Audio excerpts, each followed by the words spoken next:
We now welcome in Saints Hall of Famer, Fox 8 Saints analyst Deuce McAllister. Deuce, 2-6, 6 straight losses. This is a franchise in trouble right now. There's no other way to sugarcoat it. This is a franchise in trouble.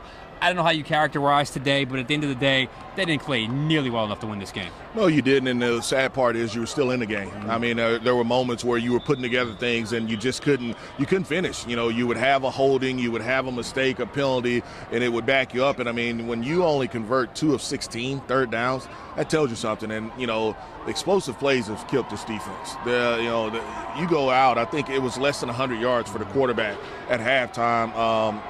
He ends up with 300 yards passing and a half. Yeah. I mean, and it's explosive plays, and so, man, it's frustrating. It's disappointing. You know, you can talk about whether you're a resilient group, whether, you know, injuries, all of that may be the case. But whatever it is, you're not executing.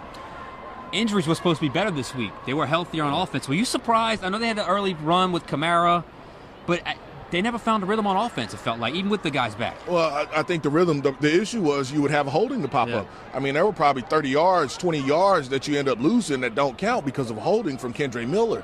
I mean, and so every time you would get on the fringe, you would end up backed up. And so you had some 3-and-outs, but it wasn't to the point where you couldn't finish. And so I think on that first drive, when you talk about it, you got down, Taysom had a good run, and now it was 3 run calls or 3 plays where you didn't execute on the inside, and that was kind of setting the stage for what it would be for the day. And obviously we can't ignore the big switch in the third quarter. Spencer Rattler started the day. He did not finish the day. They went to Jake Haener.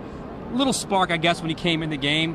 I was watching that game, and I kind of felt like, even before it happened, that it was the correct call. What did you think when it happened? Yeah, it was probably time, and then it was just offensively you had to get something going. Yeah. Your defense was playing too well for you to be in that game and not be able to finish. And, I mean, I thought the game was just a little probably fast for Spencer. Mm-hmm. He made some good decisions, but, you know, it's about producing, and you weren't able to produce. And when they brought Jake in, probably the same thing. You know, he was probably running for his life a little bit as well out there, but able to make some throws. You just didn't come away with touchdowns like you needed. Yeah, it almost felt like the last couple weeks of blitz had kind of gotten Spencer's head a little bit. It was kind of one read, and that was it. Tough day for him, and obviously Haener did what he could, but tough situation for him. All right, final word on this is, look, they're 2-6.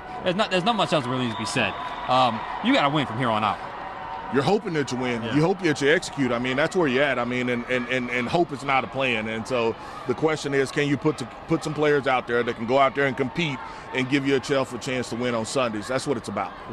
Next week, they go to Carolina. A chance to win there, but we'll see. Deuce, thank you. Thank you.